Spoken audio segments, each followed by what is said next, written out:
하옵소서 하시니 이에 하늘에서 소리가 나서 이르되 내가 이미 영광스럽게 하였고 또다시 영광스럽게 하리라 하시니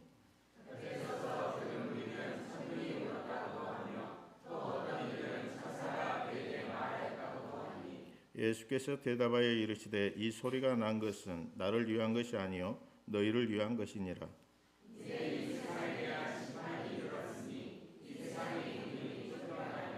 내가 땅에서 들리면 모든 사람을 내게로 이끌겠노라 하시니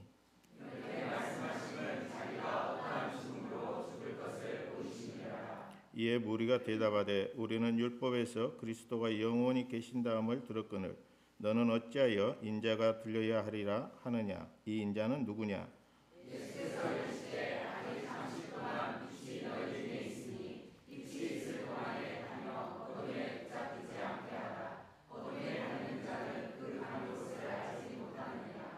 한 목소리로 읽겠습니다.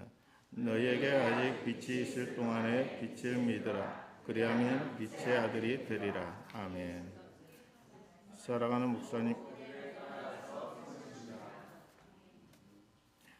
목사님께서 말씀 선포하실 때 큰 은혜 누리시기 바랍니다.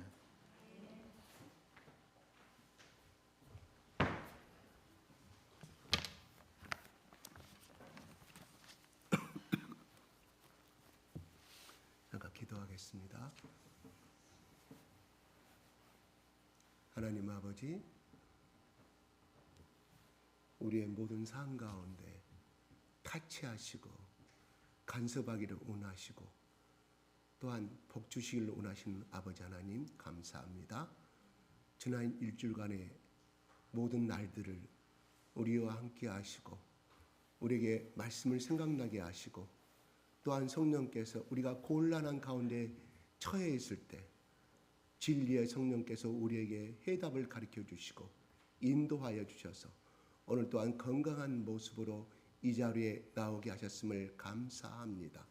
하나님, 우리가 어떤 형편에 나왔던 간에 하나님, 이 시간 다시금 주님을 소망하며 예수 그리스도를 향하여서 나가기를 원합니다.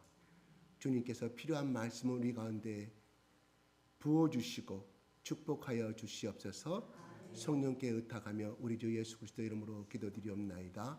아멘. 할렐루야. 할렐루야.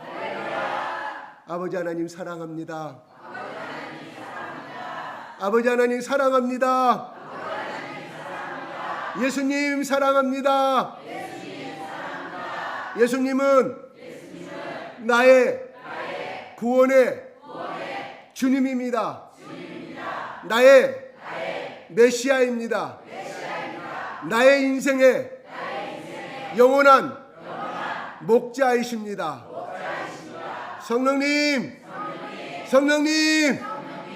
나를 감동시켜 주시고 나를 붙잡아 주시옵소서. 늘 성령 안에 성령의 인도하심을 받고 성령의 가르치심을 받고 살아가는 자가 되게 하여 주시옵소서. 성령님, 이 시간 말씀 들을 때 기름 부어주세요. 기름 부어주세요. 내 마음 가운데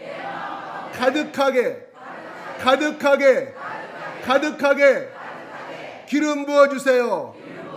감동시켜주세요. 성령님 사랑합니다.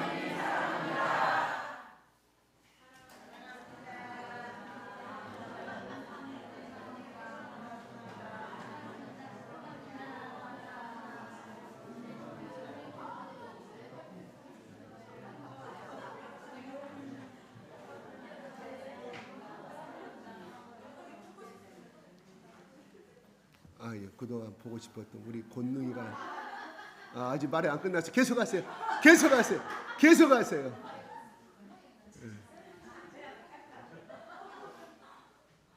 우리 그동안 보고 싶었던 권능이가 나와서 고마워요. 이렇게 매주마다 이렇게 봤으면 좋겠어요. 근데 권능이가 나왔는데 옆에 또한 우리 유명철 성도님의 따님이 안 나왔어요. 아팠어요. 아마 그것 때문에 아팠을 거예요. 자기가 지원했던 그 대학에 행복하게도 떨어졌답니다. 불행이 아니에요. 행복이라고 제가 선포했습니다. 여기 의미가 깊은 거예요. 떨어짐이 절대로 불행이 아니라 이 말이에요. 예. 우리 한결이가 그 중학교만 안 가면 된다. 우리 학교는 세 군데가 있는데 그 학교만 안 되면 된다 했는데 왜 그 학교가 아주 뭐가 진짜 잘못 소문 들어가지고 그런데 아주 행복한 학교가 돼. 아주 좋은 중학교를 하나님께서 예비해 주셨어요. 다녀보니까 사실이 그것이 아니더라는 거예요. 너무 좋은 학교. 얼마나 지금 2학년인가요? 2학년이에요. 내년 벌써 3학년 올라가네. 아유 시간 빠르다. 벌써 2년 동안 아주 좋은 학교로 보내있어요. 하나님은 물론 자기 실력이 우선은 있어야 되겠지. 대학을 가려면은 그것도 있지만 그 실력에 맞게끔 하시되 가장 필요한 곳으로 하나님께서 예비해 주실 줄로 믿습니다. 네, 다 뜻이 있습니다. 뜻이 있어요. 거기 에스더 나와가지고 어떻게 좋은 최고의 학과를 나와서 최고의 고시를 패스해가지고 그렇게 해서 국민들의 이상한 나라로 이끌어가 버리면 진짜 차라리 그런 분들은 그분들을 비방하는 거 아닙니다. 그런 분들은 차라리 평범한 대학 가서 평범한 직장인 생활을 했더라면 오히려 더 좋지 않았을까 하는 생각을 해요. 입으로는 국민을 위해 산다고 하지만 다 드러났지 않아요. 참으로 안타까운 현실입니다. 그는 누구가 됐든 간에 꼭 그 사람이 아니라 누구가 됐든 간에 최고 리더가 된다는 것은 다윗처럼 국민을 섬기는 사람이 됐으면 좋겠어요. 그런 사람들이 대통령 됐으면 좋겠어요. 정말로 그런 사람들이 됐으면 좋겠어요. 예. 오늘 예수님이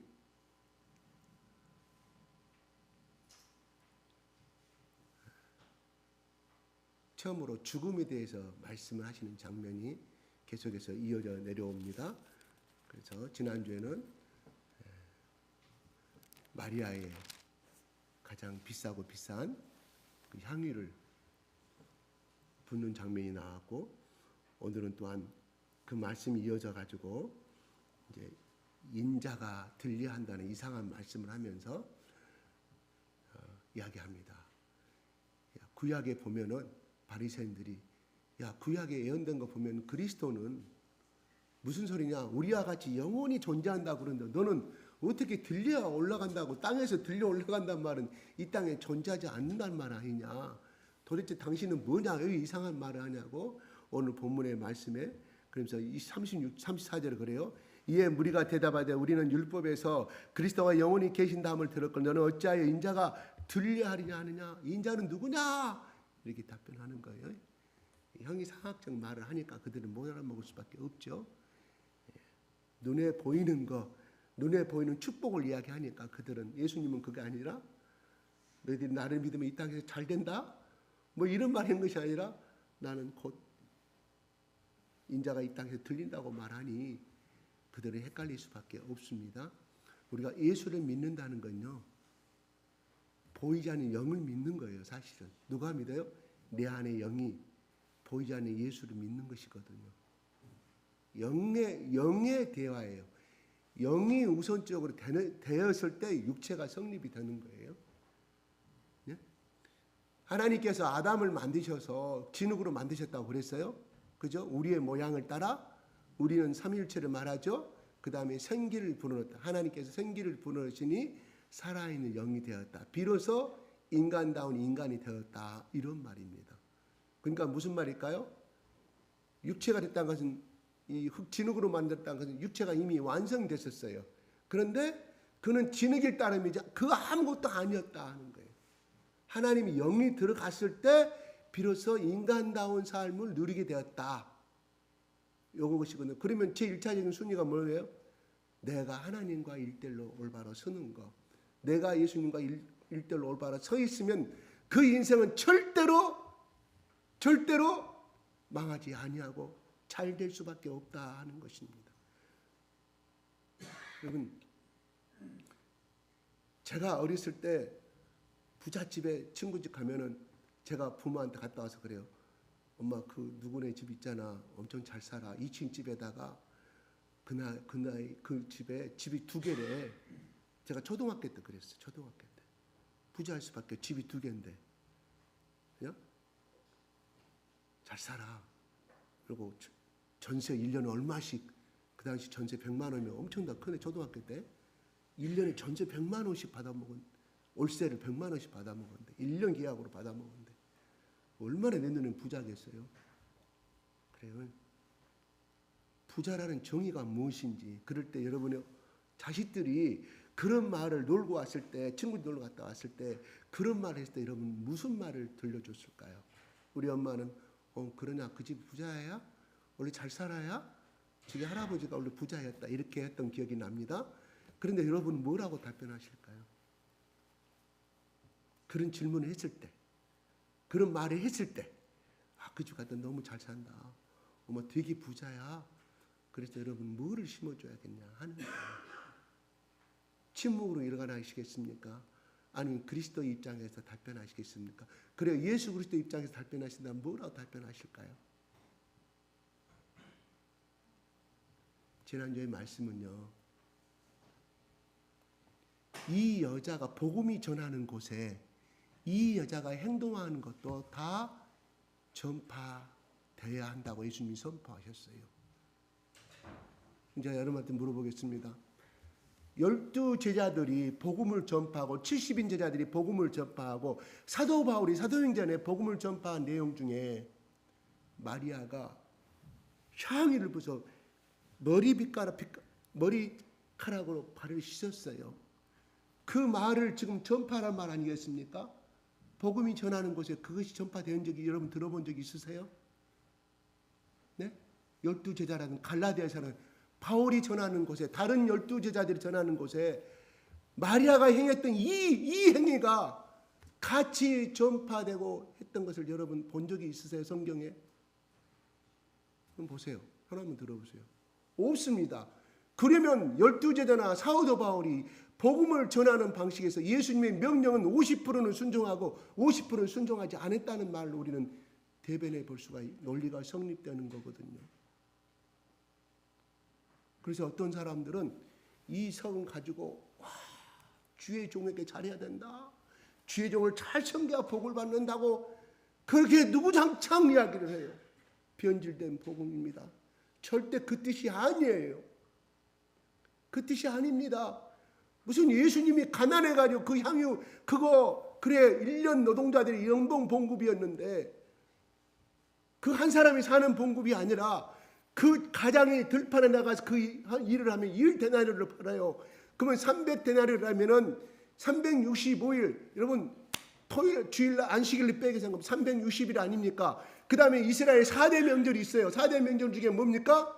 일주일 쉬셔요. 일주일. 그러면 한 달을 쉰다 이런 말이에요. 그러면 300일 중에서 60일 빼보세요. 한 달 30일 빼보세요. 얼마입니까? 그들은 240일밖에 일할 수만은 근거가 없어요. 따지면 그잖아요. 그러면 300데나리온은 것이 그들의 1년의 연봉이 넘는다는 사실이에요. 1데나리온이 7식구 8식구가 먹어 살아갈 수 있는 돈이었거든요. 그거예요.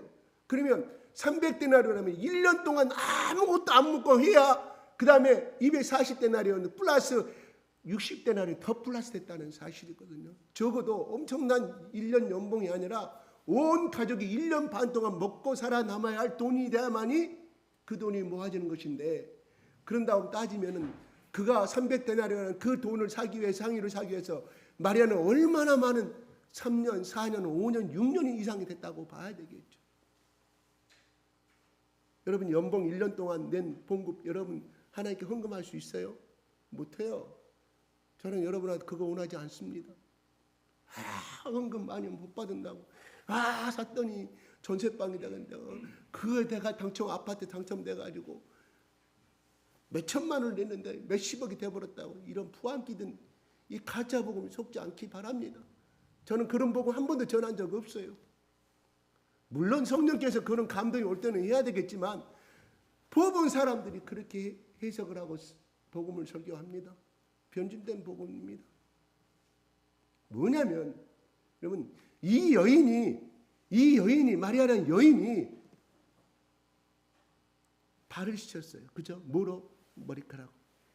여성에서는 머리카락은 최고의 가치를 나타내 주는 거예요.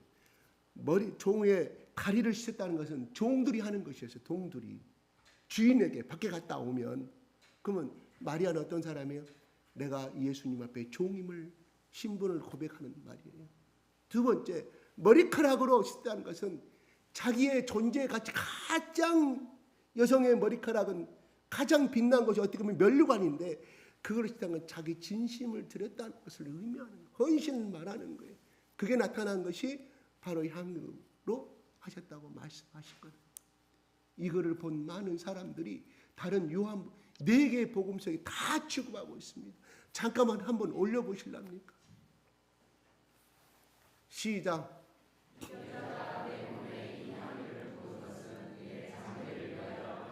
이 장면을 누가? 마태가 보고 있었다는 사실이에요. 마태도 똑같이 기록하고 있습니다.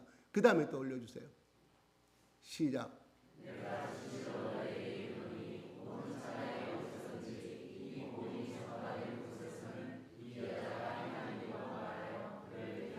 이 여자가 행한 일도 말아요. 그럼 뭔 말일까요? 바치고 300야드 바쳤다? 그를 말하라는 말이라 해석할 수 있어요. 그것이 틀렸다고 제가 설명하는 거예요. 자, 그 다음에 또 다른 걸 올려주세요. 시작.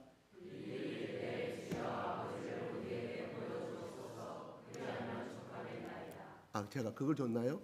잠깐만요. 제가 좀 다른 말씀을 준 것 같은데. 네. 요한복음, 제가 잘못 줬어요. 그건 나고요. 그 다음에 마가복음 올려주세요. 마가복음 시작.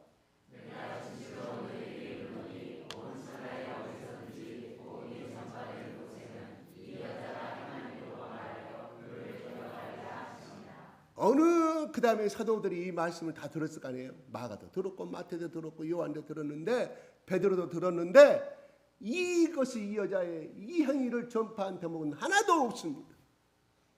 그죠? 본 사람 들어보세요. 빌립보서는 갈라디아서는 다 무슨 말일까요? 이것은 바로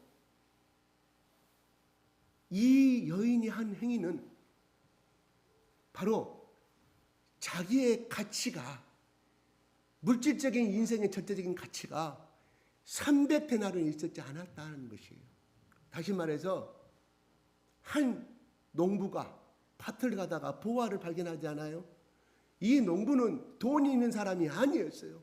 쉽게 말해서 저 가난한 하층민의 소작농이었다, 이런 말이에요. 겨우 그 밭을 갈아서 보리 10마리를 얻으면은 주인한테는 8마리를 바치고 그 2마리를 갖고 겨우 내를 살아가야 되는 아주 가난한 소작농이었다, 이런 말이에요. 가난한 농부였습니다. 주인이 아니에요. 그런데 그 사람이 보니 이 밭보다 자기가 1년 12달 농사를 짓고 밀농사를 해봐야 더 훨씬 비교가 될 수 없는 금은보가 그 땅 속에 숨어 있음을 알고 급히 가서 주인한테, 시가에 같은 가격에 샀는지 비싸게 샀는지는 모릅니다. 자기 전 재산을 팔아서 아마 빚을 냈는지도 모르겠어. 그 땅을 사게 됐죠. 주인은 알지 못합니다. 뭔 말일까요? 그 농부는 12달 동안 1년 계약을 할 때, 그 당시엔 다 계약제였답니다. 1년 2년 지나면 그 주인이 이 농부한테 너 계약 그만해. 나한테 바치는 것 너무 적어. B라는 농부 소작농이 나한테 엄마를 바치기로 했으니 난 그 사람한테 하겠다고 했으니 얼마나 소작농들이 주인이 시키는 일이면 벌벌 떨고 살았을까요? 1년 12달 다 끝날 때쯤에 야! 계약자 바꾸겠다고 했을 때 얼마나 소작농들은 가슴 아파하며 살았을까요? 이게 우리나라의 과거의 역사의 현실이지 않습니까? 가난하게 살았어요. 그 당시 그것도 마찬가지였다, 이런 말인데, 그런데 그 사람은 전 재산을 팔아서 그것을 밭을 삽니다. 주인이 봤을 때는 저 어리석은 놈이라고 했겠지만 무슨 말일까요? 그것을 아무리 가치적으로 경제적인 가치로 생각했을 때 자기 집 전 재산을 바쳐도 비교가 될 수 없는 가치의 보화를 발견했기 때문에 그 사람은 그걸 투자한 거 아니겠습니까? 바울이 빌립보서 3장에 그렇게 나오잖아요. 그는 자기 가문과 족벌과 자기 혈통을 다 배설물로 여기고 가말리엘 최고의 S대 출신의 그것도 다 버리고 그는 그들이 말하는 죄인 중에 괴수 이단인 예수를 선택해서 가난한 자의 목수의 아들로 선택한 그 예수를 선택하고 그 길을 가라갑니다. 그 안에서 뭐라고 말하면 나는 죽음에 참여하기를 원하노라. 죽음에 참여하기를 나는 늘 원하노라. 그래야만이 부활을 자기가 가질 수 있다는 소망을 가졌기 때문에 그래서 예수라는 십자가의 절대적인 가치관에 자기가 모든 것을 걸었기 때문에 자기의 학문, 자기의 스펙, 자기의 가문을 다 버릴 수가 있었다. 인생의 가난함도 다 버릴 수가 있었다. 왜요? 유대교로서의 모든 것을 출교당했기 때문에 시민권도 없어요. 자격도 없어요. 그저 매일매일 누가 도와주지 아니하면은 살아갈 수 없는 그 길을 가난한 길을 선택했다. 왜요? 그 예수라는 가치 속에 그 예수라는 이름 속에 놀라운 인생의 생명적인 가치가 그는 발견했기 때문에 바로 바울은 그 길을 선택했다 이 말입니다. 바로 이 여인이 한 행위가 그라 이런 말이에요. 그는 바로 향기를 바치고 머리카락을 씻는 예수님의 십자가를 위한 준비의 길을 선택하였다 이 말입니다. 이걸 통해서 우리를 통해서 무엇을 알 수 있느냐 하는 것은 지난주의 말씀은 이 말씀은 무슨 말이냐? 바로 매일매일 우리가 살아가는 것은 예수의 십자가 길을 걸어가는 것이고 예수님의 십자가의 죽음을 준비하는 삶이 되어야 한다. 너희들의 모든 인생의 가치관과 목적이 예수를 위한 삶이 되어야 함을 예수님이 저 속에 이 복음이 전파되는 곳에 이 여인의 행위를 전파하라는 일은 바로 너희들이 예수 그리스도를 위해서 날마다 살아야 되고 인생의 모든 가치가 저 골고다 언덕의 십자가 가치관에 들고 인생을 살아야 한다는 놀라운 메시지가 숨겨져 있었다는 사실이에요. 그래서 바울도 베드로도 모든 제자들이 십자가의 그 길을 선택한 거 아니겠습니까? 바로 그들은 이 여인이 행하였던 그보다 더 가치 있는 삶의 생명을 드리는 마리아는 향유를 드렸지만 그들은 자기의 전 생명을 그들은 드렸다 이런 말이에요. 우리가 매일 살아간다는 것은 무엇을 의미할까요? 바로 예수를 위한 삶이 되어야 한다는 것을 말씀을 드리고자 하는 것입니다. 여기에 참석한 우리 교회 모두가 예수를 위해 살다가 예수님 앞에 칭찬받는 우리 모두가 되기를 예수 그리스도 이름으로 축복드립니다. 거기에 전 생애를 걸면 어찌하여 하나님이 우리 자식도 학교 보내야 되고 또 세 사는 사람은 월세에서 전세로 가야 되고 전세 사는 사람은 아파트로 가야 자기 자가 소유를 가져야 되는데 하나님이 어찌하여 그런 삶을 살아가는데 하나님이 그걸 채워주지 아니할까요?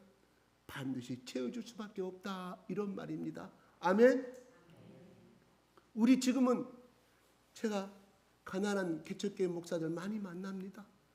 들어보면 정말 딱해요. 그런데 여기에 놀라운 비밀이 있어. 어떻게 학교 5남매를 보내느냐 내가 물어봤더니 나라에서 250만 원 돈이 나오는 거예요. 왜요? 소득이 없으니까. 그리고 5남매니까. 하나님은요 우리 과거의 60년대 70년대 80년대가 아니라 우리나라를 복주셔가지고 주님을 위해서 살아간다고 하면 너 무일푼 개척기 헌금도 안 나고 살아가는 사람 하나님이 다 어떻게 우리나라의 법에 의해서 그 사람이 목사라서 먹인 게 아니라 하나님이 우리나라 지방자치법을 이용해서 다 먹여주시면 믿으시기 바랍니다. 나 처음에는 엄청 마음이 아팠어요. 저 하순에서 목회하신 분 내가 매주마다 만나는데 얼굴도 깡마르고 여자는 항상 화장도 하고 살아. 정말 불쌍해. 그래서 저번에 물어봤어요. 성도는 몇 명입니까? 6명입니다. 다 70억 이상 넘은 할머니들. 매년 한 명씩 죽어갑니다. 성도가 하나씩 다 저 하순 북면 저도 가봤거든요. 블록으로 지은 교회예요. 근데 먹고 살아. 왜? 하나님이 우리나라가 잘 사니까 저 북유럽의 그 정신을 본받아서 저 유럽의 복지사를 본받아가지고 다 1인당 얼마씩 나오잖아요. 그죠? 그거 먹고 시골에 그러면 쌀은 그 시골 그 성도들이 한 번씩 갖다 준대. 한 번씩 쌀 갖다 주고 그놈으로 먹고 산대. 학교 다 공짜. 왜? 영세문으로 되니까. 우리나라가 이렇게 좋은 나라예요. 어떻게? 사실 물론 하나님이 물론 하셨지만 우리 조상들의 피땀 흘린 눈물이 있었던 거잖아요. 그죠? 어떤 소장로로 살아야 되고 또 소장로님 살 떨어지면 그 다음날 범이 되면 또 쌀 꾸러 다녀야 되고 그래서 학교 겨우 보내고 그렇게 보내고 그랬던 거 아니겠어요? 그래서 우리 초등학교 다닐 때 내 동창들 다 50% 이상은 저 서울로 갔다니까요. 봉제공, 모자 만드는 거, 저 청계천 지하작가. 이게 우리 현실이 얼마 전의 삶의 이야기라면 지금 20대, 30대 사람들은 몰라. 그런 피땀 흘린 눈물, 노력이 있었기 때문에 하나님 우리나라에게 축복 주신 것은 맞아요. 그죠? 그냥 일도 안 했는데 하나님 축복 주신 건 아니에요. 그래. 하나님은 우리는 배고프지 않고 굶어 죽는 옛날에 굶어 죽는 사람 많았지만 살 수 있는 길은 다 하나님께서 마련해 주셨어요. 그럼 우리는 복 아닙니까? 옛날에 비해서. 연금 나오잖아요. 또 65세 이상 또 영세민 연금 나오잖아요. 먹고 살아가는 데는 문제 없어요. 그러면 옛날에 비해서 우리는 행복한 사람들 아니겠어요? 근데 더 지려고 하니까 더 지려고 하니까 우리는 힘들어 사는 거예요. 왜? 비교하는 삶을 살아가다 보니까. 우리 교회에서 20대 때부터 나와가지고 아니면 또 고3 때부터 나와가지고 그래서 둘이 좋아서 사랑하고 주 예수 열심히 섬기고 있어요. 둘이 결혼할 때 셋방 살았어요. 그럼 다 나름대로 그렇게 빵빵한 집은 아니지만 나름대로 잘 사는 집에 하나님께 복 주신 걸 제가 봐요. 그죠? 근데 우리는 뭘 생각하냐? 그보다 더 높은 것을 생각해. 그러니까 항상 불만족이 생기는 거예요. 부자는 부자대로 살아가는 것이고 우리 또 서민은 서민대로 살아가는 것이 또 하나님 주신 법칙이잖아요. 다 예수 믿는다고 다 부자로 살아버리면 그러면 우리나라에 가난한 사람 누가 일할 사람이 있어요? 누가 저기 가서 저기 지금 여기 우리 옆에 사실 제가 가끔 만나면 제가 주스도 주고 그러는데 트럭 가지고 박스 이렇게 일을 하시는 것 같더라고요. 부부가. 그런 분도 있어야죠. 근데 그런 분한테 한번 물어보세요. 행복하시냐? 제가 물어봤어요. 우리 부부 행복합니다. 잘 사는 것은 기준이 뭐냐? 돈이 많고 있는 게 아니라 얼마나 그 사람이 행복을 누리고 있느냐. 돈 많은 사람도 돈 아까 택시 못 타고 다녀. 그래가지고 1년 넘게 똑같은 옷 입고 다녀. 집안에 소문 듣기로는 금괴돼 있고 그 캐비넷에 또 은행에다 맡겨서 금괴소 한국에다 맡긴 사람이 엄청 많아요. 그런데 삶은 가난하게 살아요. 그건 검소한 것이 아니라 궁핍한 자입니다. 궁핍한 불쌍한 사람들이죠. 신명기는요.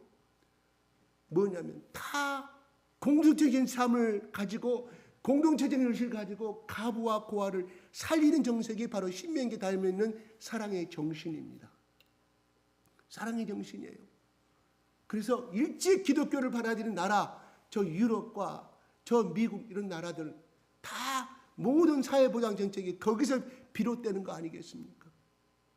다 기독교적 정신을 바탕으로 된 거예요. 독일이 게르만 민족이 복음을 받아들이기는 아주 야만은 우리나라보다 더 글자도 모르고 그래도 우리나라는 사서상경 유교가 있는 정신이 살고 있잖아요.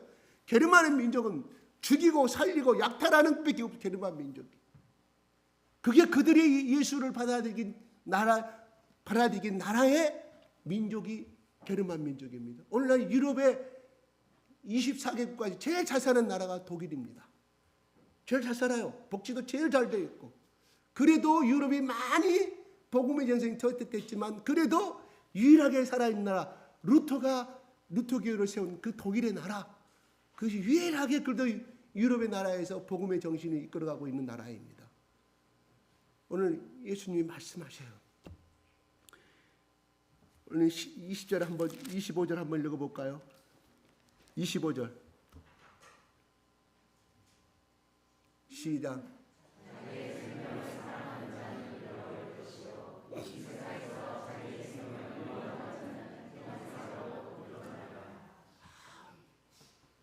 자기 생명을 사랑하는 자는 잃어버리고 이상히 자기 생명을 미워하는 자 영생하도록 보존하리라. 여러분, 자기 생명을 미워하는 사람이 있을까요? 없어요. 이러지 않은 이상은 다 뭔 말일까요? 25절에 자기 생명을 사랑하는 자, 나 또한 마찬가지입니다. 그렇기 때문에 그것이 동물이 됐든 짐승이 됐든 사람이 됐든 간에 지금까지 인류 역사가 몇만 년부터 시작된가는 모르지만 이렇게 종족의 번성이 이루어진 건 사실 아니겠습니까? 그런데 예수님 말합니다. 자기 생명을 미워하라고 말합니다. 그러면 영생하도록 살 거라고 말합니다. 이게 예수님이 12제자가 이 말을 들었을 때 과연 이 말을 영접했을까요? 나는 아니라고 생각해요. 아니라고. 왜요? 어찌하든지 예수님이 예루살렘에 올라가기만 하면 대통령이 돼가지고 왕이 돼서 자기들 다 자의정 우의정 생각하고 있는 사람들이 갑자기 자기 생명을 미워하라고 죽어버리라고 말하니 이게 말이 되겠어요? 못 받아들였다고 생각하면 하물며 그 유명한 12제자를 못 받아들였는데 우리야 이 말을 받아들일 수 있겠냐 하는 참으로 어려운 말입니다. 이해하기 힘든 말입니다. 26절 예수님 말씀합니다. 시작.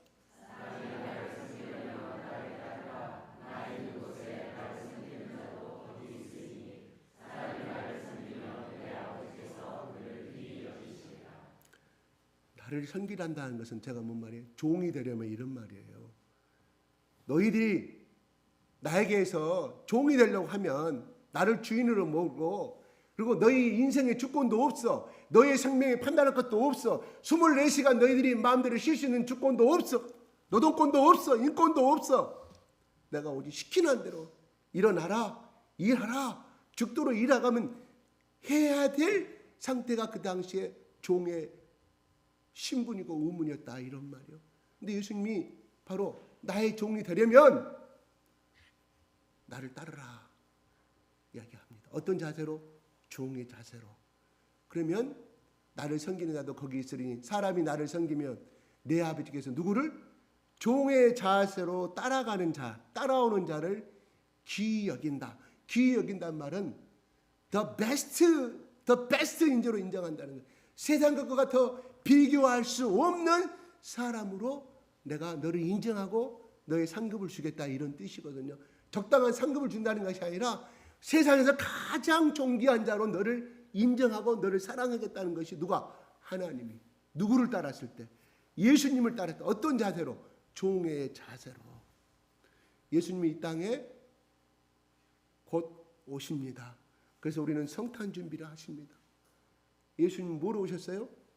우리를 섬기려고 왔어요. 무슨 말일까요? 우리의 종이 되기 위해서 왔습니다. 하나님은 어찌하든지 인간을 살리려고 하는 방법이 최고로 무엇이냐 생각했을 때 자기가 거룩하니까 하나님이 여기서 벗어날 수가 없었어요. 왜요? 종된 사람을, 죄악에 물들어 있는 사람을 살리려고 하면은 내가 한마디로 너희는 자유롭다, 너희는 더 이상 종이 아니다고 선포돼가지고 될 문제가 아니었다 이런 말이에요. 그건 모순이 돼요. 하나님께 모순이 되는 거예요. 무슨 모순? 죄를 범하면은 반드시 죽으리라고 하나님이 선포하셨거든요. 그러면 이것을 누군가가 대신해서 죽어준 사람이 있어야만 그 사람이 생명이 보존되는데 그게 하나님의 족쇄였다 이런 말. 다시 말해서 하나님이 선포하고 하나님의 그 쇠사슬에 목매였다 이런 벗어나지 못했다 이거예요. 모순되잖아요. 너는 지금부터 자유인이라고 선포했다고 그러는 것이 아니라 그 죄의 대가를 반드시 치러야 되는데 바로 생명, 죽음이라는 것이 돼야만이 그 사람이 거기서 벗어날 수가 있다. 누가 대신해서 죽어야만이 그게 하나님의 절대적인 쇠사슬이었다 이런 말입니다. 자유롭지 못한 영원한 쇠사슬이었어요. 여러분 이런 말 처음 듣는가요? 처음 듣죠. 하나님 앞에는 그 쇠사슬이었다니까요. 그래서 본인이 그것을 바쳐야만이 된다고 생각을 해서 자기의 본체신 예수라는 분이 이 땅에 보내셨다 이런 말입니다. 그래야만이 누구를 천지를 누가 만들었어요? 예수가 만들고 하나님 만들었잖아요. 그렇죠? 그래요? 이 천지가 뭐예요? 죄악 세상으로 덮여 있잖아요. 그러면 절대적인 가치를 1대1로 해줄 수 있는 사람, 어떤 A라는 사람이 착한 사람이 죽어야만이 이 온 우주와 온 땅이 죄악에서 벗어난 것이 아니에요. 거기에 상당한 어떤 가치적인 똑같은 일대의 가치가 있는 사람이 대신 그 값을 치러줘야만이 죽어야 한다. 그것이 죄의 값에서 벗어날 수가 있다. 이런 말입니다. 그분이 바로 예수였다. 이런 말이에요. 여러분이 한 산모가 9개월 동안 잉태돼서 아니 정말로 힘들게 사가랴처럼 엘리사벳처럼 나이가 들어서 다 인생의 여자의 모든 것이 기능이 끝나버렸는데 아들만 하나 달라고 한다는데 누가 태어났습니까? 세례 요한이 태어났어요. 그와 똑같이 여러분들이 아기가 없었는데 진짜 몇십 년 동안 고생해가지고 다 인간의 소망이 다 끝난 상태에서 아들이 점지가 돼가지고 잉태돼서 축복받아서 태어나는 그 순간에 어떤 예언자가 말합니다. 당신의 아들은 33살밖에 살지 못합니다. 왜요? 그거는 하나님만이 아십니다. 그 말을 산모가 들었을 때 여러분 그 마음이 기뻤을까요? 어떨까요? 바로 그 인생은 바로 그 말을 듣는 순간부터 그건 축복이 아니라 하염없이 말 못하는 그 아기를 쳐다보면서 이 엄마는 하염없이 울을 수밖에 없었다는 사실.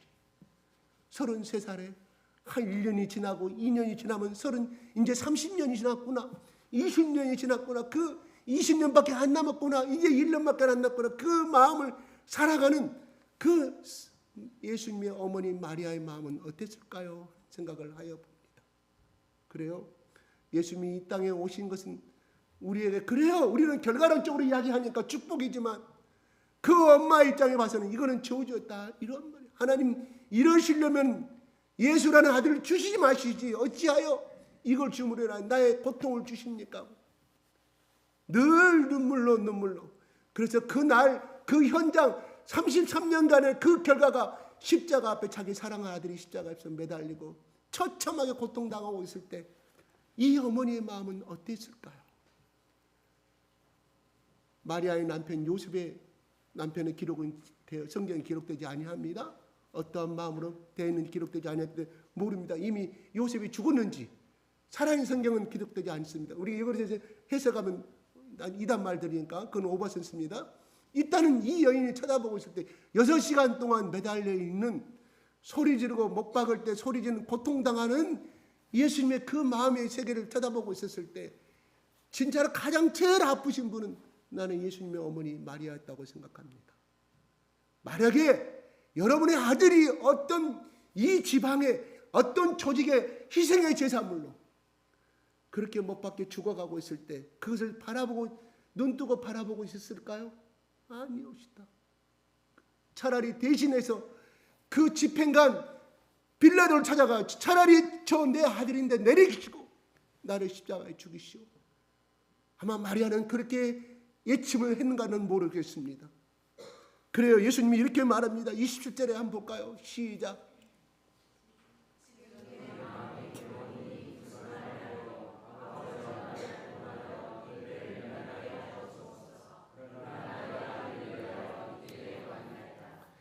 예, 나를 섬긴 길 여기라 하면서 예수님이 지금 내 마음이 괴로우니 기도하는 대화 중에 지금 설교하시다가 너무 괴로우니까 기도하는 너무 이 말을 이어갈 수가 없으니 곧 일주일 후에는 십자가의 희생의 제물로 돌아가야 될 예수님 생각하니까 자기가 너무 괴로우니까 어떻게 우리가 너무 괴로우면 무슨 말을 못하는 거예요? 넋을 잃어버린 거예요. 할 말을 잊어버린 거예요. 나를 구원하소서. 이때는 뭐예요? 십자가의 죽음을 면하게 해달라는 거 아니겠습니까? 그러나 중요한 건 내가 이를 위하여 이때 왔나이다. 내가 이 땅에 오신 목적은 나를 아버지께 이 땅에 보내신 목적은 십자가의 죽으심 아니겠습니까? 중요한 것은요. 자기 혼자 생각하고 자기 혼자 답변한 건 아니라는 사실이에요. 우리는 무슨 고민에 빠지면 대충 기도 한두 번 하다가 안 이루어지네. 안 이루어져. 설마 그것이 이루어질까? 던져버립니다. 그래서 전화합니다. 아는 지인한테 전화하고 이걸 해결할 수 있는 사람 찾아서 전화하고 여기저기 다 찾아서 병원 의사한테 전화하고 다 난립니다. 중요한 것은 예수님이요. 기도하다가 이 해답을 고백한다는 사실이에요. 혼자 생각하다 이 고백한 것이 아니라 자기의 고통의 마음을 심토했을 때 이것은 한 기절 27절 한 기절로 끝나지만은 요한복음에는 엄청난 18장, 19장, 20장까지 기록되어 있지 않습니까? 얼마나 그 고통이 심했는가를. 바로 예수님은 그런 고통의 심령을 고백했을 때 하나님의 영이 그 사람 예수의 영 속에 집어넣어주니 내가 이를 위하여 이때 왔나이다 하는 것입니다. 예수님은요 신성을 가진 사람이에요. 신성 맞죠?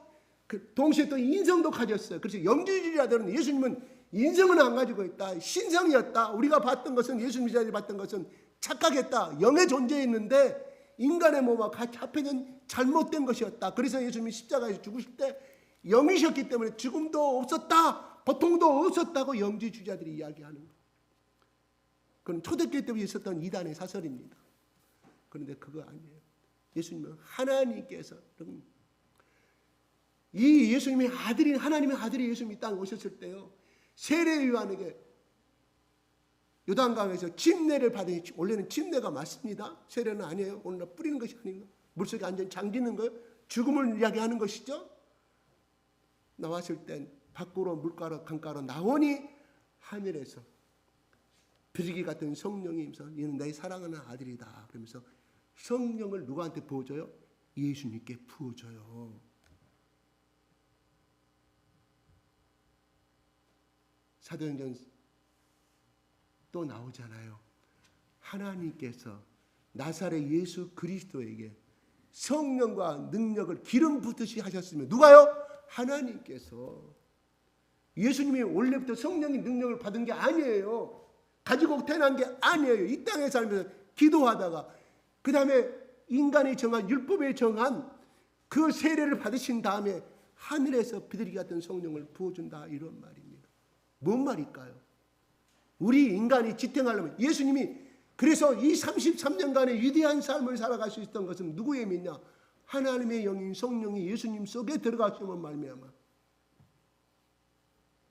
그러므로 마태복음 4장에 성령의 광야에서 40일간 금식이다 성령의 충만함을 받았다고 그랬어요. 누가? 하나님이 성령의 충만함 부어주셨다 이런 말이에요. 무슨 말일까요? 이 말은 바로 우리는 바로 그렇게 성령의 충만을 받은 예수님이 기도하실 때 그 마음을 성령께서 안에서 그 마음의 고백을 들어주시는 거예요. 야 예수야 이 기도를 통하여 이 고백을 하게끔 만든다 이런 말입니다. 무슨 말일까요?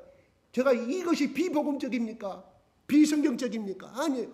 하나님의 아들인 예수도 성령의 이끌림 받고 성령의 충만함을 덧입었을 때 이 위대한 역사를 이룰 수가 있었다 하는 것입니다. 우리가 성령의 이끌림 받지 않고 성령의 기름 부으지 않고 이 세상을 살아갈 수 있다고 생각하십니까? 생명을 이룰 수 있다고 생각하세요? 안 됩니다. 누가?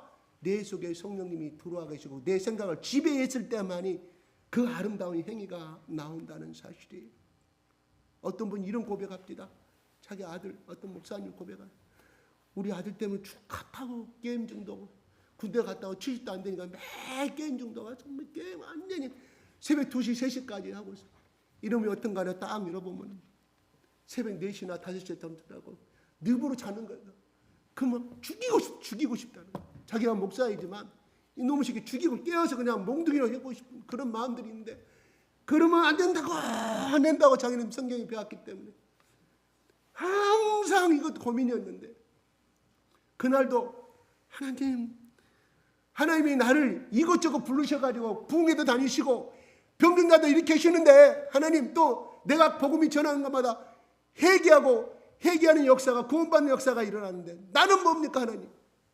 나는 부끄럽습니다. 이제 교회에서 오라고 난 절대 안 가겠습니다. 다른 교회에서 오라고 그러면 나는 자격이 없으니까. 그런데요. 성령께서 네 아들이 자는 방 가서 보라고 성령의 감동이 들리더래요. 근데 아들은 상당히 자기 집에서 다른 좀 떨어진 곳에 자립해서 살고 있는데 평상시 같으면 절대 안 가고 싶은데 성령께서 가라고 하니까 그래서 달려가는 순간에 어떻게 순종이잖아요. 달려가는 중에 네가 너 아이들을 위해서 얼마나 기도했니? 너는 과거에 어떤 놈이었니? 네가 나를 믿기 전에 너는 어떤 놈이었는데 맨마다 이거 치고 술 먹고 밤 12시 새벽 4시 집에 들어왔던 놈 아니냐? 그런데 네 아들 그래도 게임 중독 너보다 낫지 않느냐? 그 마음을 주더라는 눈물을 가는 동안에 그 감동이 오는 거예요. 순종이 중요합니다. 그래서 문을 열었더니 아들이 이렇게 사는데 다른 데 같았으면 이놈의 새끼 그 말 것인데 그 아들이 그렇게 사랑스럽고 귀하게 보이더라는 거예요. 그래서 아들을 껴안고 볼을 비비고 근데 사랑하는 아들이다. 그 마음을 자기가 준 거 아니라는 거예요. 성령이 그 마음을 잡아줘 버리니까 자기가 그런 행동을 했다는 고백을 합니다. 그래서 막 비비고 했더니 아들이 자다가 깨가지고 자기를 쳐다보는데 아니 우리 아버지가 지금 뭔 짓을 하고 있지? 지금 이 시간 나를 자고 있으면 깨어가지고 몽둥이도 2개 패고 이놈의 새끼야 발로 밟아보고 해야 되는데 멍청히 쳐다보고 있더라는 거예요. 그런데 그 중요한 것은요. 아들이 그것을 보고 그때부터 변하기 시작합니다. 지금 신학교 들어갔다 목사한다고. 그래요. 우리 부모의 말을 따르지 않는 그 자식을 향해서 우리는 밟아버리고 싶고 뜯어버리고 싶고 정지하는 것이 우리 일 아니겠습니까? 성령님은 그렇게 하지 않고 칭찬받을 수도 없고 손가락질 받은 동네 아들 사람들이 이야기하는 거 저 목사 아들 저거 참 많은 사람들이 욕했다는 거예요. 그게 정상 아니겠습니까? 그런데 하나님 생각은 틀리더라. 이런 무슨 말일까요? 사랑받을 수 없는 자격일 때 그는 하나님의 사랑을 받을 자격이 있다 하는 것입니다. 인간의 눈에는 사랑받을 수 없는 자격이지만 하나님의 눈에는 사랑받을 수 있는 사람이 사랑이 필요로 하는 사람이다. 그 사랑을 나타내야 되는데 하나님이 바로 그 목사의 마음을 움직여갖고 네가 내 사랑을 나타낼 게 아니냐. 너는 과거에 어떤 놈이었는데 너 나를 믿기 전에 너는 어떤 놈이었는데 더 네 아들보다 더 신나는 놈 아니냐. 성령께서 그렇게 깨달음을 주시고 또 그 마음을 기쁨으로 주셔서 아들은 볼을 비비고 그때부터 아들이 변화되기 시작하더라. 그런 아름다운 고백을 제가 들었습니다. 그래요. 내가 이를 위하여 이때 왔나? 예수님의 생각이 아닙니다. 하나님의 영이신 성령께서 예수님의 마음을 그렇게 하도록 바꿔주시고 감동 주셔서 그렇게 갔다 하는 것입니다. 예수님이 하나님의 아들로 왔기 때문에 그 길로 간 것이 아니라 성령. 그래서 성경은 이렇게 말해요. 우리 예수님이 이 땅에 계실 때 모든 인간이 가져야 할 고난, 그 다음에 번민, 갈등, 모순 이런 모든 것들이 예수님이 체휼하셨다고 그랬어요.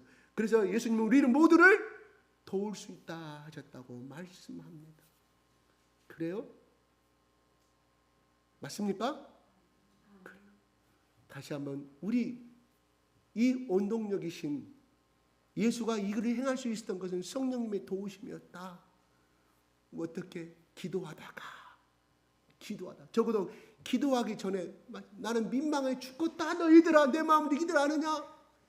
하나님께 설교하다가 가르침 주다가 얼마나 바빠 일주일이면 자기는 가야 되는데 제자들에게 한마디로 더 많이 말씀을 남기고 가르치고 가야 될 거 아니겠습니까? 얼마나 마음이 급한데 너무 가르치다가 너무 힘들어 견딜 수가 없어. 자기가 일주일에 죽어야 한다는 그 고통을 생각하면 그때 하나님께 고백한 자기 마음은 기도하기 전에는 그 마음 그래요 가져가 버리십시오.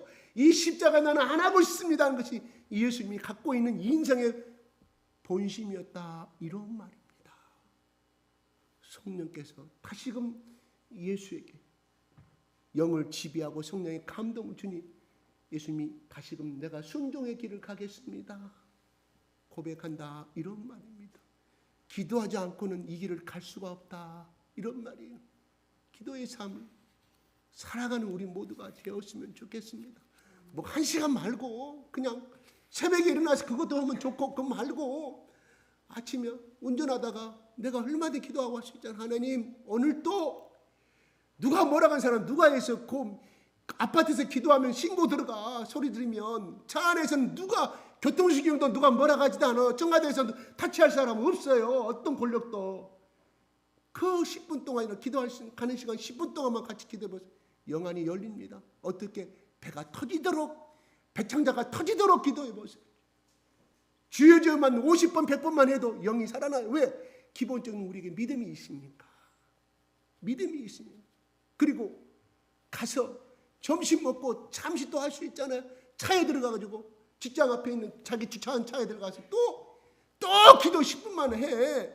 퇴근할 때 10분만 30분 충분히 여러분 영성이 살아날 수가 있습니다. 제가 간단하게 말씀을 드린 거고, 그렇게 하다 보면 그것이 1시간이 되고 2시간이 되고, 그래서 주일날도 뭔가 기대하는 마음으로 오게 되고, 예배 교회에 오더라도 그냥 오늘날 주일 지켜야겠다 이런 마음이 아니라 기쁨으로 오는 건, 내가 예수님을 위해서 뭔가를 해줄 수 있는 그런 기쁨, 바로 이 기쁨이 누구에게 있냐? 마리아에게 있었다 하는 것. 절대로 우리의 길을 가는 것은 예수님을 십자가의 준비를 위한 삶의 길을 가는 것이요, 예수님의 길을 가는 것이 예수를 믿는 사람들의 본분입니다. 아멘. 예수님을 위해서 죽으란 말 안 해요. 이거를 예수님을 위해서 죽으란 말은 다 우리 95%가 다 도망갈 거예요. 날마다 그 설교 해보세요. 날마다. 왜? 못 감당하는데. 우리 믿음이 그렇지 안 되면 내가 계속해서 나는 그 준비가 됐으니 여러분 예수를 위해 죽으러 갑시다. 죽으러 갑시다. 미친놈이죠. 말은 맞는데, 그렇죠? 말은 맞아요. 복음의 말이. 복음이 그렇잖아요. 예수를 위해 죽으러 가자는 말이 맞잖아요. 근데 그 레벨이 필요하다. 어떻게? 여러분이 죽었는 매일 성경과 기도를 하지 않고서는 따라갈 수가 없다. 그것이 임했을 때 그것은 뭐냐? 결과적으로 하나님께서 여러분의 재산을 다 먹기 위해서 그 말을 했으냐? 아니라 여러분 복주기 위해서 뭔 말이라고요? 예수님은 따라서 예수님은 우리에게 복주기를 원하십니다. 복주기를 원하십니다. 그 말씀대로 따라가자 하는 말이에요. 그거 없어요. 근데 그것이 순종하는 길이 쉽냐 이런 말 어려워요. 그러니까 아이가 고등학교 수학 미적분을 5살 먹은 애가 할 수 없는 것처럼 그 아이가 필요한 언어는 뭐예요? 엄마 가나다라 마바사. 8살 들어가면 이름 쓰고 학교 국어책 읽고 하는 정도. 그 다음에 초등학교 4학년 영어 배웁니까? 그런가요 지금은? 3학년 때 배웁니까? 그 영어도 들어가는 거. 우리의 믿음의 단계는 있어요. 근데 이거를 빨리 우리의 믿음의 단계로 올리시는 것은 성령님의 인도하심, 성령님의 충만하심이 우리에게 임해야 될 줄로 합니다. 이게 말씀을 아무리 많이 봐도 여기에 머물러 있으면 우리 생각은 지금까지 1 더하기 1은 2예요. 우리는 그렇게 배웠기 때문에 이 형이상학적인 하나님의 말씀이 들어오면 이 부정적인 사고가 여기서 다 카트 시켜버려요. 다 카트. 여기서 다 보이지 않는 영이 다 카트를 시켜요. 그러니까 이것이 마음으로 들어와야 되는데, 그래서 이 말씀이 너의 마음에 새겨지기를 하나님께 율법 주실 때 그렇게 말씀하셨잖아요. 이 마음까지 내려와야 되는데 여기서 끝난다 이런 말이에요. 여기서 잠깐 혼의 타치가 있어요. 찬송 부를 때 잠깐 눈물 흘리고 말씀 드릴 때 은혜 있다. 근데 여기서 끝나. 여기까지 안 내려와. 그래서 면역력이 생겨. 그래서 그 다음에는 더 강한적인 감동적인 말씀 설교가 들어가야 돼. 더 감동적인 찬양이 들어가야만이 여기서 움직인다 이런. 그러니까 딱딱한 가죽 부대가 될 수밖에 없다 하는 거예요. 나는 우리 교인들이 그렇다는 것이 아니라 이것을 우리가 매일매일 생길 수 있는 이런 가능성에 대해서 우리가 예수 그리스도의 복음으로 소멸시키고 복음을 선포하고 내 자신의 속에서 내 교만한 마음을 사로잡은 더러운 영들을 향해서 선포하고 예수 그리스도의 십자가를 향해서 자꾸 식어져 가는 이런 마음을 자꾸 내가 들은 말씀, 내가 함께하고 있는 말씀을 통하여 내 귀와 내 명령과 내 머리에 자꾸 선포하고 고백하면 하나님이 그 가정에 그 인생에 축복을 주실 줄로 믿습니다. 오늘 마리아가 자기 인생의 모든 것을 드렸습니다. 헌금을 드리란 말이 아니라니까요. 그 말이 아니라 바로 예수님을 위한 그런 죽음의 길을 이미 각오하였고 예수님을 위한 그 준비의 삶을 그는 이미 결단하였음을 이야기하는 거예요. 그래서 12제자를 또 그 길을 선택하였고 예수님의 그 길을 가는 것에 대해서 십자가의 거꾸로 죽음에 대해서 절대로 반항하지 아니하고 기쁨으로 갔음을 우리는 알게 됩니다. 이게 마리아의 헌신이에요. 오늘 나 헌금 얼마 냈습니까? 하나님 나 복 주시겠지? 아닙니다. 제가 결단코 말합니다. 아니에요. 그런 신앙 갖지 마세요. 내 마음을 드리는 신앙. 내 영이 지배하면 혼을 지배하는. 그 다음에 내 육체를 지배해. 누가? 영이. 그래서 성령을 집어넣었다 이런 말이에요. 하와에게, 아담에게.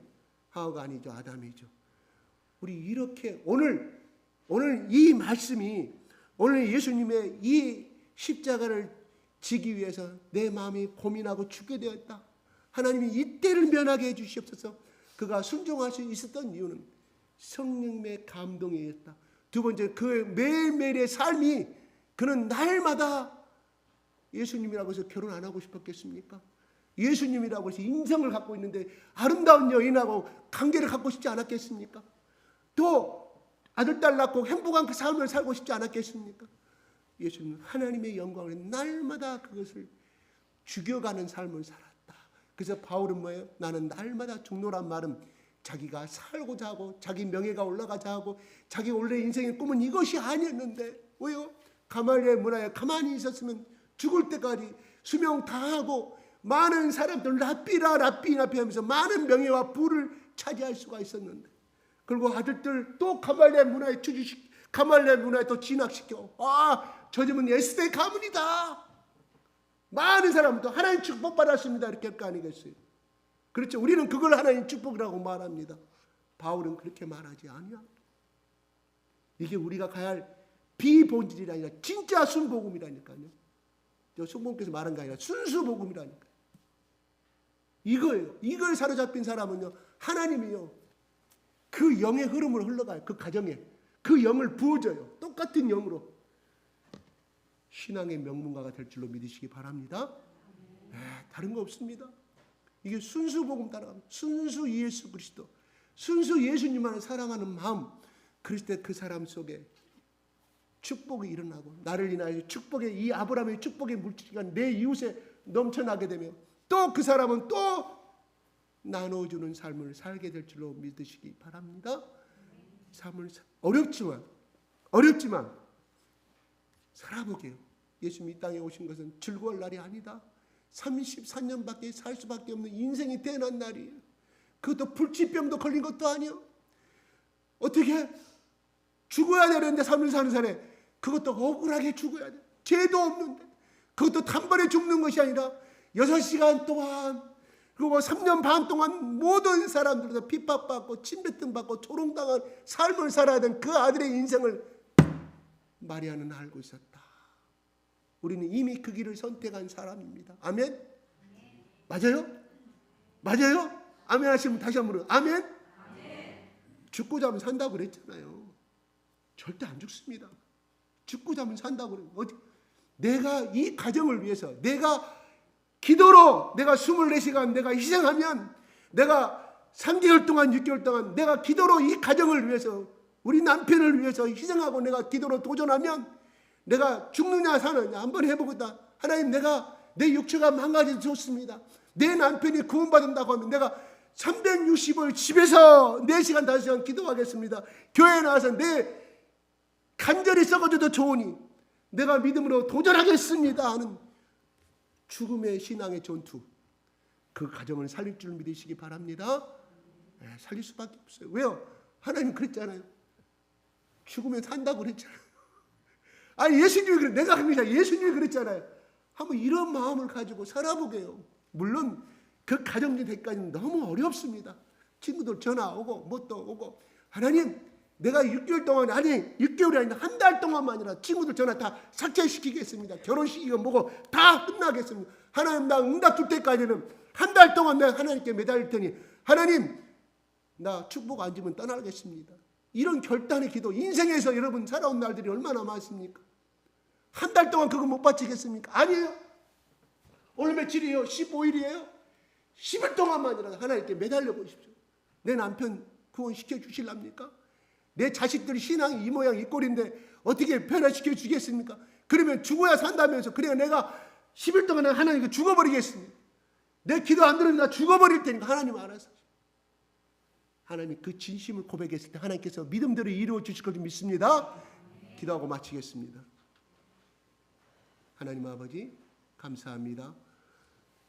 하늘의 밀이 떨어져 죽어야만이 많은 열매를 맺는다고 말합니다. 아버지, 마리아가 결코 부자여서 그걸 바친 것이 아니라 아버지 바로 그 헌신은 예수님의 십자가 길에 동참하겠다는 마리아의 고백이었습니다. 예수님의 그 사랑 때문에 고마워서 나도 그 길을 가겠다는 순종의 고백이었습니다.